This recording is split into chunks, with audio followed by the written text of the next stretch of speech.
आज की इस वीडियो में आपके साथ एक ऐसी ज़बरदस्त सीक्रेट टिप शेयर करूंगा आईफिल एक्सीलेंस स्कॉलरशिप से रिलेटेड। अगर आप फ्रांस आ रहे हैं और इस टिप को अप्लाई करते हैं तो मैं आपको गारंटी देता हूं कि आपके चांसेस जो हैं वो काफ़ी ज़्यादा इंक्रीज़ हो जाएंगे इस आईफिल एक्सीलेंस स्कॉलरशिप को हासिल करने के। अगर मैं आपको बताता चलूं तो अगर आप आईफिल एक्सीलेंस स्कॉलरशिप के थ्रू फ्रांस आते हैं तो आपको मास्टर्स के लिए अराउंड 1200 मंथली मिल रहे होते हैं, और अगर आपकी पीएचडी में एडमिशन होता है तो आपको अराउंड 1800 मिल रहे होते हैं। और अगर स्कॉलरशिप का ड्यूरेशन बताऊं तो पीएचडी के लिए 3 साल के लिए ये अमाउंट मिलती है आपको, और मास्टर्स के लिए 2 साल के लिए ये अमाउंट मिल रही होती है। तो काफ़ी एक अच्छी स्कॉलरशिप है, और इस स्कॉलरशिप के ऊपर मैंने डिटेल से वीडियोस बनाई हुई हैं जिसके अंदर मैंने आपको बताया हुआ है कि कौन कौन से डॉक्यूमेंटेशन चाहिए, क्या क्या रिक्वायरमेंट्स हैं और किस तरह आपने इसके अंदर अप्लाई करना है। तो अगर आपने अभी तक वो वीडियोस नहीं देखी, वो वीडियोस जाके देखेंगे तो आपको इस स्कॉलरशिप से रिलेटेड सारी डिटेल्स मिल जाएंगी। और साथ साथ मैं आपको बताता चलूं कि अगर आप इस चैनल पर नए हैं और आप फ्रांस आ रहे हैं स्टडी वीज़ा के ऊपर, तो अगर आप चैनल को जाके देखें तो आपको काफ़ी ज़्यादा कंटेंट मिलेगा जिसके अंदर मैंने आपके साथ डिटेल से शेयर किया हुआ है कि आपके पास चीपेस्ट यूनिवर्सिटीज़ कौन सी हैं, स्कॉलरशिप कौन सी हैं, आपने उसके यूनिवर्सिटीज़ के अंदर अप्लाई कैसे करना है, वीज़ा प्रोसेसेस क्या हैं, आपने पार्ट टाइम जॉब्स किस तरह ढूंढनी है, उसके अलावा वीज़ा इंटरव्यूज़ वगैरह डिटेल से मैंने आपके साथ सारी इन्फॉर्मेशन शेयर की हुई है जो कि क्रेडिबल इन्फॉर्मेशन है और इसमें कोई हेल्थी नहीं है। तो आप वो जाके वीडियोस देखें, वो आपके लिए काफ़ी हेल्पफुल होंगी और आपके लिए काफ़ी राह जो है आपकी हमवार कर रहा होगा आपके इस पूरे प्रोसेस में। तो चलें अगर आप बात करते हैं आईफिल एक्सीलेंस स्कॉलरशिप के ऊपर दोबारा से, तो जैसे कि मैंने आपको पहले भी बताया है कि आईफिल एक्सीलेंस स्कॉलरशिप के लिए जब आप अप्लाई कर रहे होते हैं तो पहला स्टेप ये होता है कि आप यूनिवर्सिटीज़ में अप्लाई करते हैं और आपको यूनिवर्सिटी में एडमिशन जो है वो सिक्योर करना होता है। जैसे ही आपका यूनिवर्सिटी में एडमिशन सिक्योर होता है तो फिर आप इस आईफिल एक्सीलेंस स्कॉलरशिप के लिए अप्लाई कर रहे होते हैं। और अप्लाई करने का प्रोसेस मैंने आपको यही बताया था कि आपके लिए आपकी यूनिवर्सिटी आपके बिहाफ पे अप्लाई कर रही होती है, तो आपको यूनिवर्सिटी को रिक्वेस्ट करना होता है कि वो भाई अप्लाई करें आपकी स्कॉलरशिप के लिए। तो वो आपको मल्टीपल डॉक्यूमेंट्स वगैरह प्रोवाइड करते हैं और वो आपको फुलफिल करने होते हैं, और इस तरह आपकी जो यूनिवर्सिटीज़ हैं वो आपकी इस प्रोसेस में हेल्प कर रहे होते हैं और अप्लाई कर रहे होते हैं। आप डायरेक्टली जो है आईफिल एक्सीलेंस स्कॉलरशिप के लिए अप्लाई नहीं कर सकते, आपके लिए यूनिवर्सिटी ही अप्लाई करती है। इसके साथ साथ मैंने आपको ये भी चीज़ बताई हुई है काफ़ी डिटेल से कि यूनिवर्सिटीज़ सारे बच्चों को सेलेक्ट नहीं करती अप्लाई करने के लिए। सो मिसाल के तौर पर जैसे कि अगर आपकी क्लास में कोई 50 बच्चे हैं और आपकी यूनिवर्सिटी में सिलेक्शन होती है, आपको एडमिशन लेटर मिलता है और आप उनसे रिक्वेस्ट करते हैं, तो ज़रूरी नहीं है कि यूनिवर्सिटी जो है वो आपके बिहाफ पे अप्लाई करे। हर यूनिवर्सिटी का कोई ना कोई क्राइटेरिया होता है। यूजली ये होता है कि वो जो आपके टॉप क्लास में 10 बच्चे आए होते हैं तो उनकी वो जो फाइल है अगर उन्हें रिक्वेस्ट करते हैं तो वो आगे फॉरवर्ड करते हैं आईफिल एक्सीलेंस स्कॉलरशिप के लिए। अगर आप टॉप 10% में आते हैं तो वो फिर अप्लाई करते हैं आपके बिहाफ पर। यूजली यही होता है, कुछ यूनिवर्सिटीज़ में डिफरेंट हो सकता है, 15% 20% डिपेंडिंग अपॉन देयर सिचुएशन। तो लेट्स से अगर आपकी क्लास में 50 बच्चे हैं तो अगर आप टॉप 5 या 10 बच्चों में नहीं आते तो फिर अनफॉर्चुनेटली जो है वो यूनिवर्सिटी आपके बिहाफ पे अप्लाई नहीं करती, क्योंकि यूनिवर्सिटी के ऊपर भी काफ़ी प्रेशर होता है, वो हर फाइल को फॉरवर्ड नहीं कर सकते। और इसी वजह से आईफिल एक्सीलेंस स्कॉलरशिप में एक रिक्वायरमेंट होती है कि आपको यूनिवर्सिटी की तरफ से मेरिट डॉक्यूमेंट मिलता है,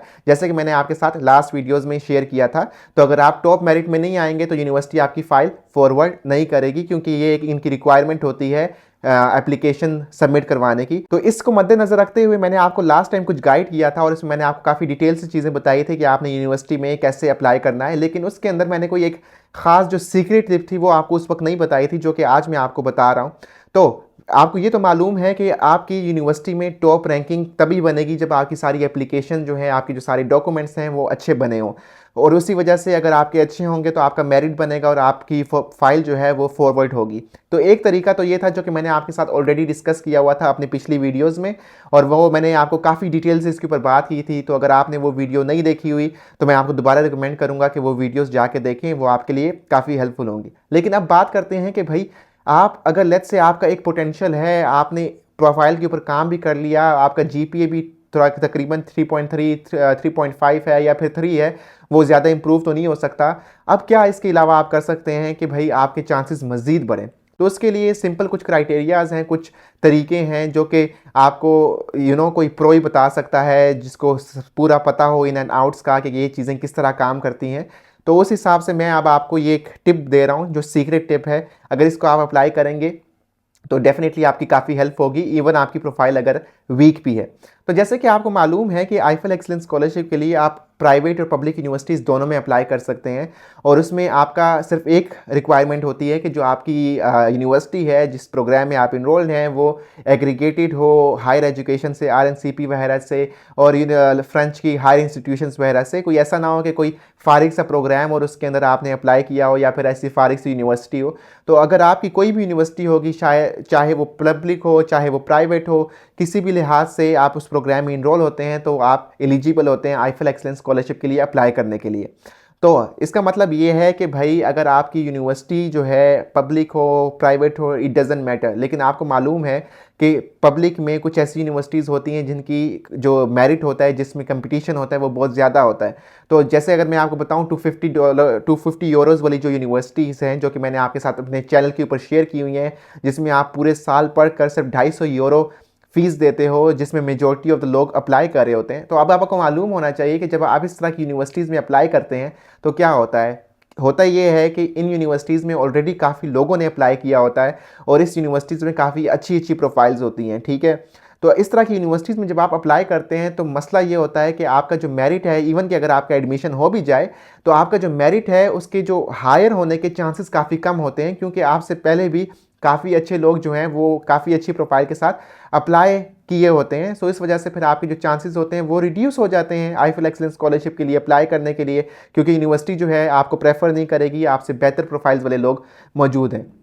तो इस केस में आप क्या कर सकते हैं, या तो ये कर सकते हैं कि आप ऐसी यूनिवर्सिटीज़ में अप्लाई करें जो कि फेमस ना हो। फॉर एग्जाम्पल अगर मैं आपको कुछ नाम लूँ, जैसे कि पेरिस सैक्ले, सरबोन यूनिवर्सिटी और इस तरह की यूनिवर्सिटीज़, हर किसी को पता है, हर कोई इस यूनिवर्सिटीज़ में अप्लाई कर रहा होता है, क्योंकि भाई एक प्रोग्राम्स इसमें अच्छे हैं, ट्यूशन फीस कम है। अब इस तरह के प्रोग्राम्स और यूनिवर्सिटीज़ में फिर आपका जो मेरिट होता है वो काफ़ी हायर लग रहा होता है, आपके सिलेक्शन के चांसेस भी कम होते हैं, और आप एडमिशन के चांसेस भी कम होते हैं, स्कॉलरशिप के लिए भी आपके जो चांसेस हो रहे होते हैं वो कम हो रहे होते हैं। अब आप क्या कर सकते हैं, कोई ऐसी यूनिवर्सिटीज़ ढूंढें जो कि काफ़ी फेमस ना हो, जो कि इनफेमस यूनिवर्सिटीज़ हों, और उसमें आप अप्लाई करें उन तरह के प्रोग्राम्स में। अब जो फेमस प्रोग्राम्स नहीं होते, जो कि फेमस यूनिवर्सिटीज़ नहीं होती, उसमें अगर आपको €250 वाली भी मिलती है, जो कि बड़ा मुश्किल है, क्योंकि जो फेमस होती हैं वो यूजली कम फीस